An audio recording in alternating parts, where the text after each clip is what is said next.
Hello ji, very good evening and welcome you all on College Dekho channel. सबसे पहले एक छोटी सी इंट्रोडक्शन लेते हैं about the college Dekho, what we are giving you guys. There is a live interactive classes of your academic plus your any other professional courses or any other courses which you are pursuing from any of your university or colleges. No issue with that. Whatever the syllabus you were having as per your course term, as we all know, its situation is not good as a outside environment to go to take a classes from any other institute or any other places. So college Deco is giving you a platform uh, properly to have a sessions like you are taking as a face to face, क्योंकि हम यहाँ पे जो batches बनाते हैं बहुत limited students के ही batches बनते हैं, उसके बाद और बैचेस इंक्रीज हो जाते हैं एज सच, बट ज़्यादा बच्चे एक बैच में नहीं रहते, ताकि आपको आपके जो भी डाउट्स हो आप वो इजीली क्लियर कर पाओ। 1 to 1 1 and 1 doubt clearing sessions आपके साथ रहते हैं। दोनों फैसिलिटीज अवेलेबल है, आप चैट पे भी डाउट पूछ सकते हो, माइक ऑन करके पूछ सकते हो, as per your need, as per your convenience. उसके साथ साथ जो भी आपके डाउट्स और क्वेरीज हैं ऑन क्लास के अंदर भी आप पूछ सकते हो सारी, वो तो आप पूछते ही हैं। बट उसके बाद कभी अगर आपको बाद में भी ऐसा लगता है नहीं कुछ डाउट रह गया है, तो भी आप फैकल्टी से कनेक्ट कर सकते हो। उसके बाद अगर आपको कोई और इशू आता है, 24/7 helpline number is always available for you guys. उसके साथ साथ you will get the assignments daily basis, मतलब जैसे जैसे आपके चैप्टर वाइज होते हैं तो चैप्टर वाइज आपको असेसमेंट्स भी असाइनमेंट्स भी मिलते रहते हैं, ताकि आप अपने आप को असेस कर सको कि आपकी गाड़ी कितनी अच्छी चल रही है। क्या आपको अभी भी डाउट्स आ रहे हैं? क्योंकि देखो जब तक हम रिवीजन नहीं करते तब तक हम में क्या नहीं होती, क्लियरिटी नहीं आती। सच्चाई तो यही है। तो रिवीजन बहुत इंपॉर्टेंट है फॉर आवर एग्जाम्स। सारी चीजें करके क्या मिलता है? बेनिफिट सिर्फ एक ही है, अच्छे नंबर, और अल्टीमेटली हमें वही चाहिए। उसके साथ साथ क्लास नोट्स मैं अपना बता दूं, मैं तो वैसे भी रिटर्न फॉर्मेट में जैसे अभी आपको सेशन लूंगी ऐसे लेती हूँ, तो वो पीडीएफ आपको वैसे मिल जाता है। अगर आपके कभी क्लास नोट्स मिस हो जाए आप बाद में भी देख सकते हो। अनलिमिटेड लेक्चर्स रहता है, मतलब जो भी हमारी अभी लाइव क्लास आपके साथ चलती है वो रिकॉर्ड होके आपका जब तक एग्जाम क्लियर ना हो जाए तब तक आप उसको एक्सेस कर सकते हो, कोई दिक्कत नहीं है।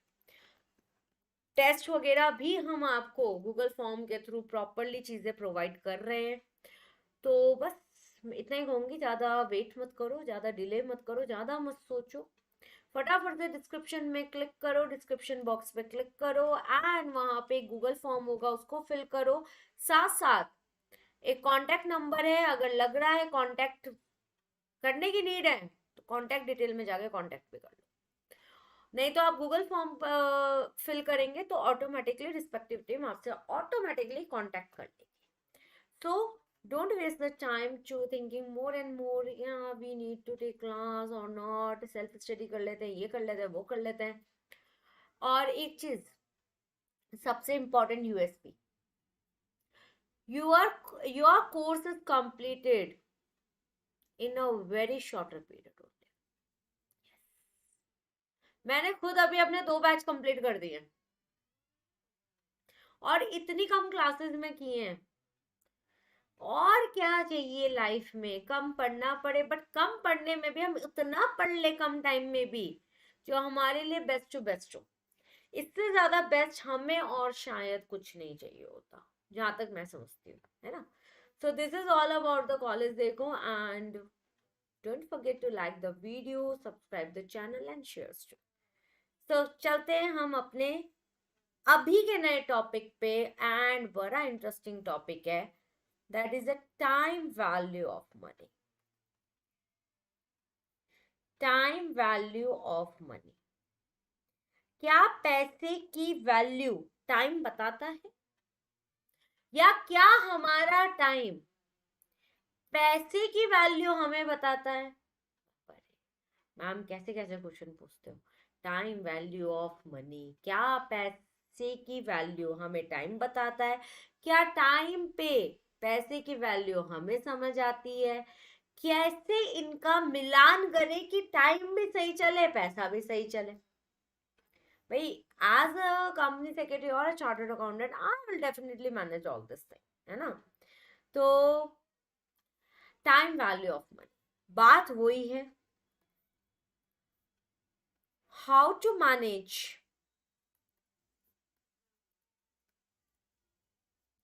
और value the value the time of money.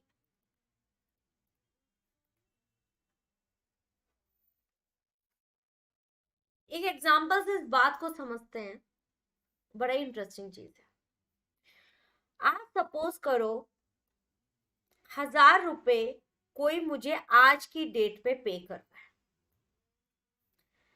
और एक और है 1000 रुपए वो मुझे बोलता है नेक्स्ट ईयर पे करने.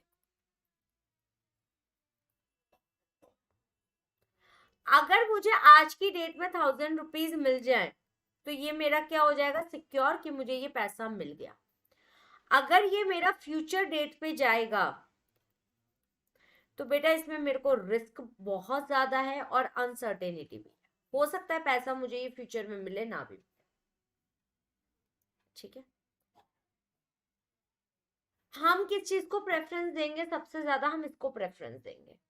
क्यों देंगे हम इसको प्रेफरेंस, हम इसको प्रेफरेंस इसलिए देंगे कि हम इस पैसे को कहीं इन्वेस्ट करके वहां से क्या अर्न कर ले, इंटरेस्ट अर्न कर ले.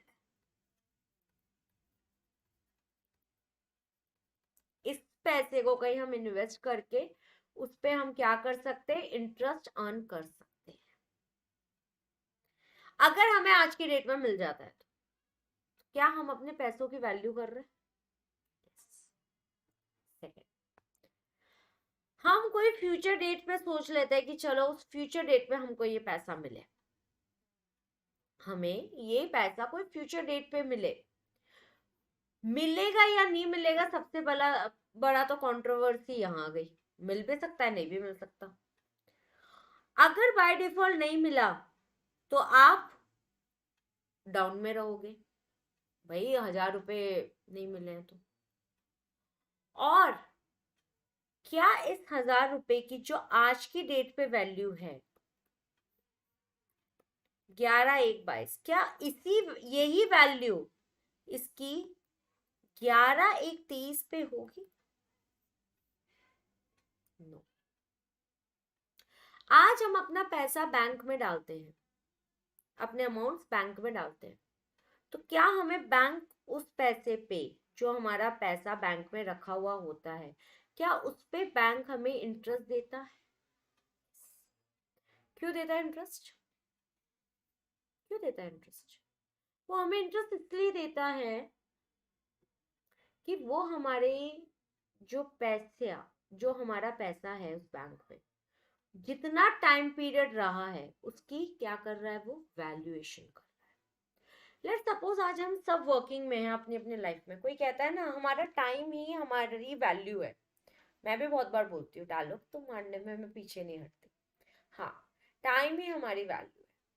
और वो जो वैल्यू होती है ना वो आपकी आती है इन वे ऑफ इंटरेस्ट, कि जितना टाइम आपने उसमें इन्वेस्ट किया है, how much you are getting from that is the time value. That is what time value of money. So how to manage or value the time of money? Let's take one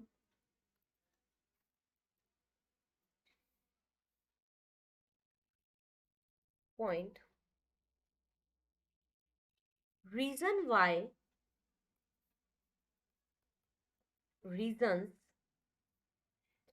why money in the future is worth less than similar money today. एक general बात, और एक बार ये topic तो मैंने लिखवा दिया है, एक जनरल एक बात और मुझे याद आई. एक टाइम था हम 10 रुपए पर लीटर, मेरे को तो ये वाला टाइम याद है, हम मिल्क ले आते थे। आज की डेट में 50 रुपीज पर लीटर आपको मिल्क मिल रहा है। The inflation is ₹40। समय ने इज्जत दी, इन्फ्लेशन आया, महंगाई बढ़ी, इनके भी वैल्यू बढ़ गए। तो time value of money basically आपकी प्रेजेंट वैल्यू और फ्यूचर वैल्यू कैसे हमें कैलकुलेट करना है उस चीज को क्लैरिफाई करती है। Reason why money in the future is worth less than the similar money today. मैंने कितनी बार सुना है, एक टाइम था 10 रुपए में इतना काम हो जाता था, और आज के टाइम में शायद 1000 रुपए की भी कोई खास वैल्यू नहीं है। अभी हम मार्केट जाते हैं, 1000 रुपीज तो यूं ही स्पेंड हो जाते हैं। अगर हम 3 जने भी कहीं खाना खाने गए हैं, 1500 2000 is a nominal charges we are paying over here there. ठीक है, तो reason why money in the future is worth less than similar money today,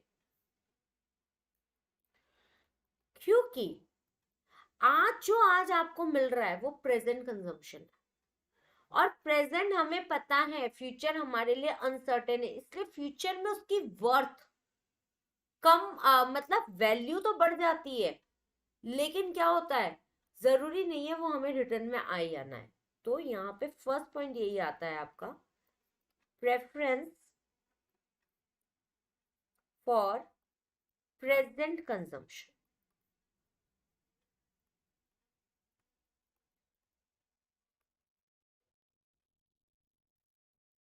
3 points होते हैं इसमें। पहला आ गया प्रेफरेंस फॉर प्रेजेंट कंजम्पशन। इसमें लिखते हैं individuals have a preference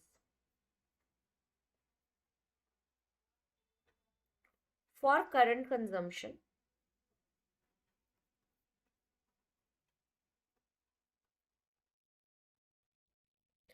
in comparison to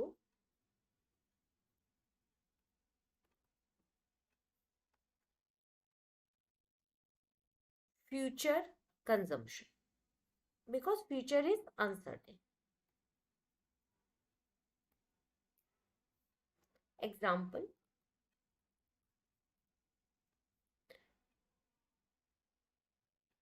it is quite obvious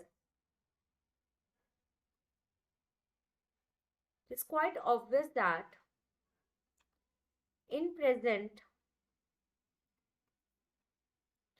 individual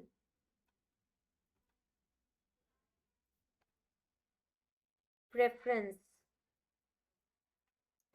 is much more stronger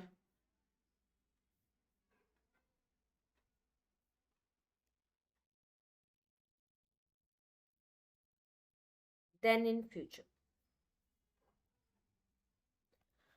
एक amount की बात करते हैं, एक अमाउंट की हम बात करते हैं जनरल। आज मुझे 2020 में 4000 रुपीज मेरे किसी से ड्यू थे, मुझे आने थे।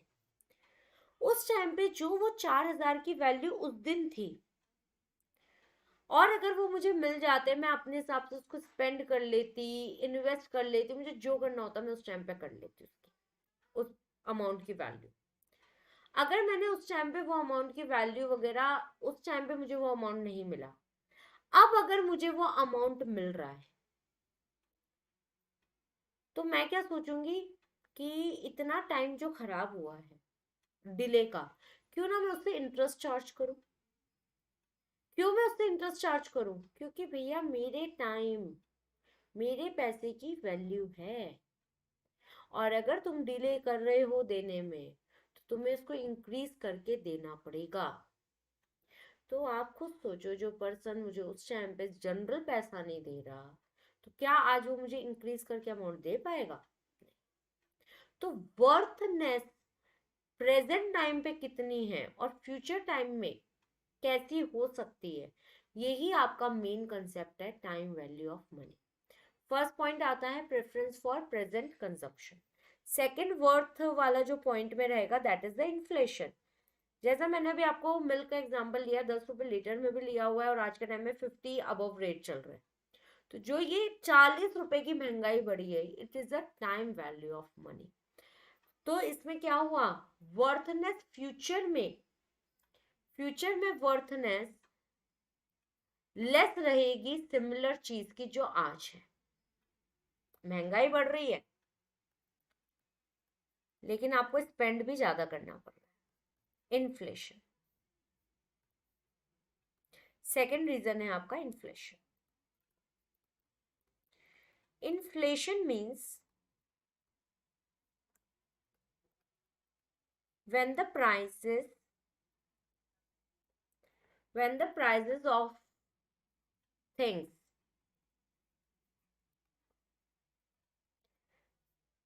rise faster than they actually should. If there is inflation, the value of currency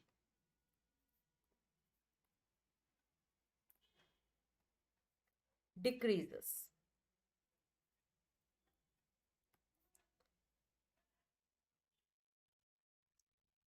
As inflation is more the gap between the value of money today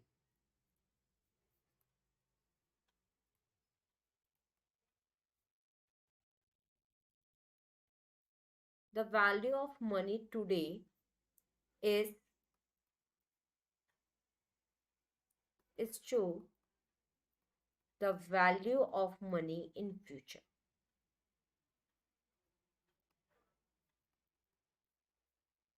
ये हमारा इसका सेकंड रीजन है। जितना ज्यादा इन्फ्लेशन होगा उतना ज्यादा गैप, कंपैरिजन ज्यादा होगा। सीधी सी बात है, जितनी महंगाई बढ़ेगी पुराने अमाउंट से उतना ज्यादा डिफरेंस बिटवीन आगे के करंट अमाउंट में रहेगा। तो ये दो रीजन तो हमारे फ्यूचर को लेकर हो गए। And third and last reason is risk, because future is uncertain. Next and last reason is risk, as future is uncertain. तो आज हमें जो पैसा मिल रहा है वो मोर सिक्योर है than having that amount in future date. तो हमें किस पे प्रेफरेंस ज्यादा देनी चाहिए, हमारी प्रेफरेंस इस पे होनी चाहिए। तो ये जो हमारा एक पॉइंट बना था, reason why money in the future is worth less than similar money today. तो आज की डेट पे जो हमें वैल्यू मिल रही है चीजों की, वो हमें वर्थली मिल रही है as compare to the future. Future में लॉकडाउन आ गया, पैसा अटक गया, क्या वैल्यू बची, कुछ भी नहीं बची। पैसा ही अटक गया तो जो आपको मिलना था वो भी नहीं मिला, एक्स्ट्रा तो बहुत दूर की बात है। तो रिस्क एंड अनसर्टेनिटी फ्यूचर में बहुत ज्यादा होती है। Risk of uncertainty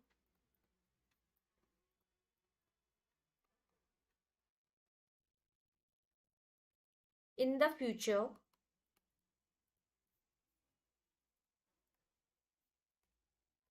lowers the value of money.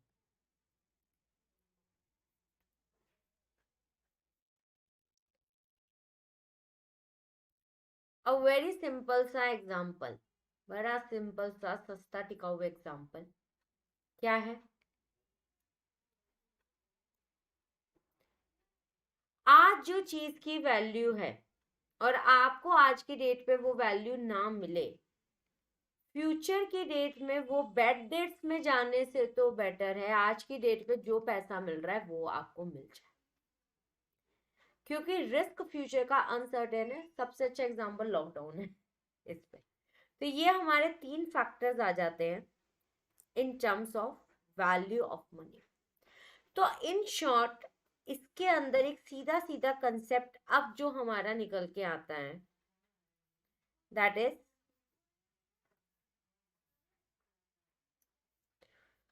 what is the compounding,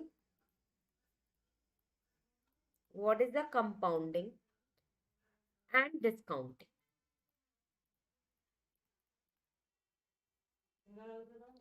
compounding क्या होता है और डिस्काउंटिंग क्या होता है?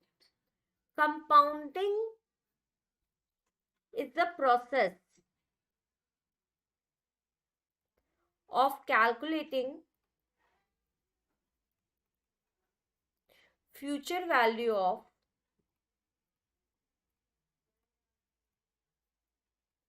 cash flows. Discounting मतलब finding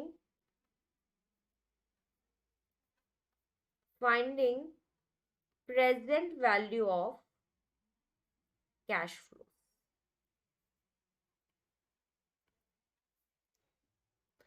आज की डेट में प्रेजेंट वैल्यू अगर कैलकुलेट करनी है दैट इज द डिस्काउंटिंग, और आज की डेट में फ्यूचर में अगर कोई चीज की वैल्यू कैलकुलेट करनी है that is the compounding. Simple सी बात. कंपाउंडिंग बात कर रहा है फ्यूचर डेट्स पे, और आपका ये क्या नाम है, डिस्काउंटिंग बात कर रहा है कि आज की प्रेजेंट वैल्यू में कैश फ्लो स्टेटमेंट निकालो, यानी कि आज की डेट पे वैल्यूज निकालो. आगे समझेंगे एन्युटी कंसेप्ट में इन सबको डिटेल में. अब एक और पॉइंट इसमें आता है. Let's have a first concept in the time value of money, that is a simple interest. जो आज आप अर्न कर रहे हो इसको हम शॉर्ट में बोल सकते हैं एसआई. सिंपल इंटरेस्ट क्या होता है? सिंपल इंटरेस्ट इक्वल्स टू जो आपका प्रिंसिपल अमाउंट है, principal amount multiply interest rate multiply by number of period. Simple interest बिल्कुल सिंपल इंटरेस्ट वाली बात कर रहे हैं. कितना आपका प्रिंसिपल अमाउंट है उस पर आपको एक्स्ट्रा क्या मिलना चाहिए, that is your simple interest. अगर आज हम बात करें कंपाउंड इंटरेस्ट की, कंपाउंड इंटरेस्ट क्या कह रहा है? फ्यूचर डेट पे बात कर रहा है, फ्यूचर डेट पे बात कर रहा है. तो उसमें जो आपकी कैलकुलेशन होती है वो ईयर वाइज होगी. हर साल की कैलकुलेशन आप उसमें करोगे. Compound interest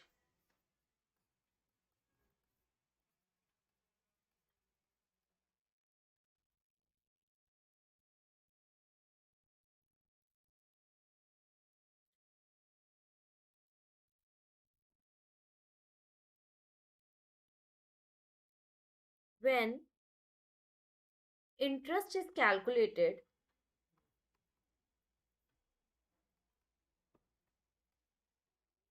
on the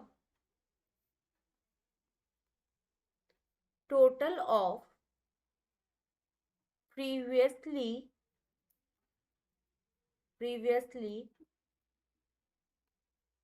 earned interest and the original principal, it compound the interest.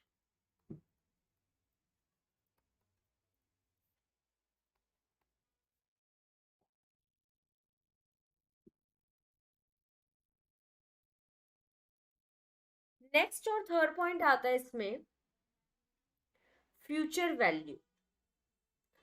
ये बड़ा समझने वाली बात है. फ्यूचर वैल्यू, एन्युटी, ये सब चीजें बड़ी समझने वाली होती हैं इसमें.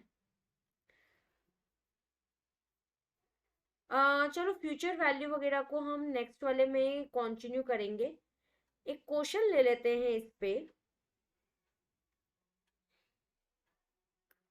तुम्हारा ये सिंपल इंटरेस्ट वाले पे.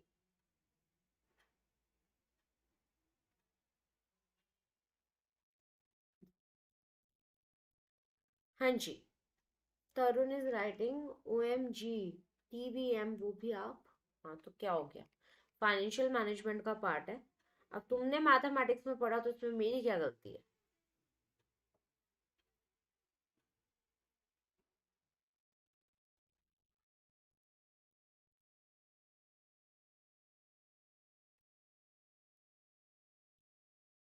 आज एक क्वेश्चन लेते हैं इसमें। Determine the compound interest. Determine करो compound interest for an investment of rupees 7500 at 6% compounded half yearly given है आपको 1 plus I n equal for I equals to 0.03 and n यानी कि नंबर ऑफ पीरियड आपको 12 दे रखा है और इसकी आपको वैल्यू दे रखी है 1.42576। बेसिकली कंपाउंड इंटरेस्ट के क्वेश्चंस वगैरह में जो ये वैल्यूज होती है ना, ये आपको ऑलरेडी क्वेश्चन में गिवन देते हैं, वो आपको चार्ट में से फाइंड आउट करने को नहीं बोलते।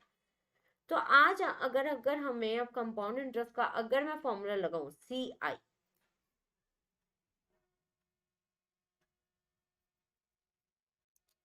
कंपाउंड इंटरेस्ट, एक मैं अभी इस क्वेश्चन को समझूं, इट वाज बी लाइक मुझे कंपाउंड इंटरेस्ट निकालना है इक्वल्स टू, अगर सिंपल वे में बात करते हैं तो एक हम पहले लेते हैं कंपाउंड अमाउंट।